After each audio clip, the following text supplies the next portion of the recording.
धारा 22 न्यास पर कृषि के लिए अस्थायी रूप से अपना क्षेत्र रैयत दे सकता है। रैयत भूमि का बदलैन जो कहलाता है। तो न्यास पर कृषि के लिए अस्थायी रूप से अपना क्षेत्र रैयत दे सकता है, जिसे हम रैयत भूमि का बदलैन भी कहते हैं। आगे पढ़ेंगे 22 धारा का को।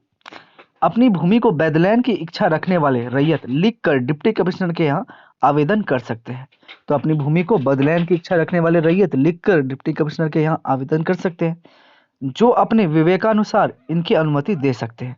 परंतु यह कि डिप्टी कमिश्नर तब तक बदलायन करने की अनुमति नहीं देंगे जब तक वे संतुष्ट नहीं हो जाते कि पहला कंडीशन कहता है बदलायन के पक्ष में बदली जाने वाली भूमि जमाबंदी रैयत है।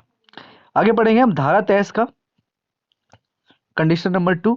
बदले जाने वाली प्रस्तावित भूमि एक ही गांव में आसपास के गांवों में है। तो बदले जाने वाली जो प्रस्तावित भूमि है वो एक ही गांव में या आसपास के गांव में है तभी।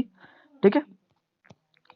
अगला है यह कारोबार गुप्त बिक्री नहीं है, वरन पक्षों की पारस्परिक सुविधा के लिए की जाने वाली सचमुच का बदलैन है।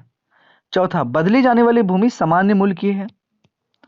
अगला धारा 24 क्या कहती है कि रैयती जोतों का कतिपय हस्तांतरण का निबंधन।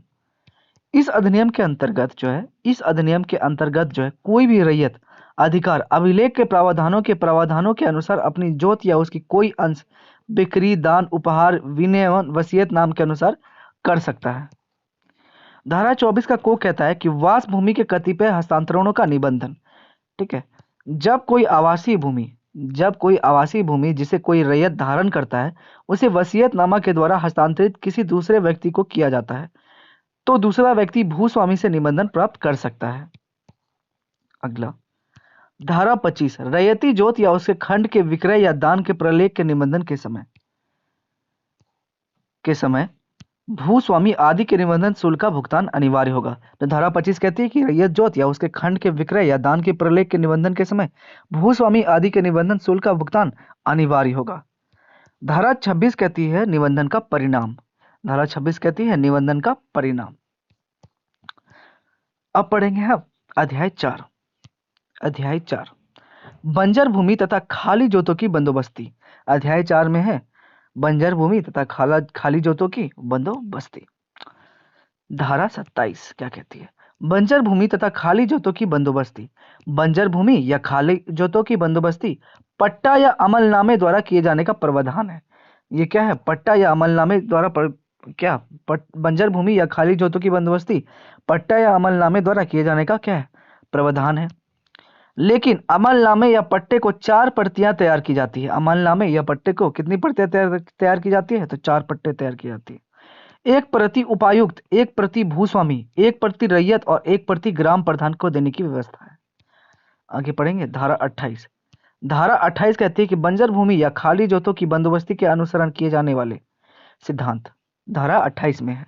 कहते हैं कि रैयतों की आवश्यकता के अनुसार भूमि का वितरण, गांव, समाज या राज्य की प्रति की गई सेवाओं के लिए विशेष दावा, रैयत की जमाबंदी, भूमि के बंजर भूमि का लगाव, भूमिहीन श्रमजीवियों को कुछ भूमि का बंदोबस्त। धारा 29 कहती है उपायुक्त की स्वीकृति के बिना मूल रैयत प्रधान या ग्राम प्रधान को अपने साथ या सह मूल रैयत के साथ बंजर भूमि या खाली जोत की बंदोबस्ती नहीं करना। कोई मूल रैयत, ग्राम प्रधान या उपायुक्त को लिखित स्वीकृति के बिना मूल रैयत के साथ किसी प्रकार की बंजर भूमि या खाली जोत का जो बंदोबस्त है वो नहीं कर सकेगा।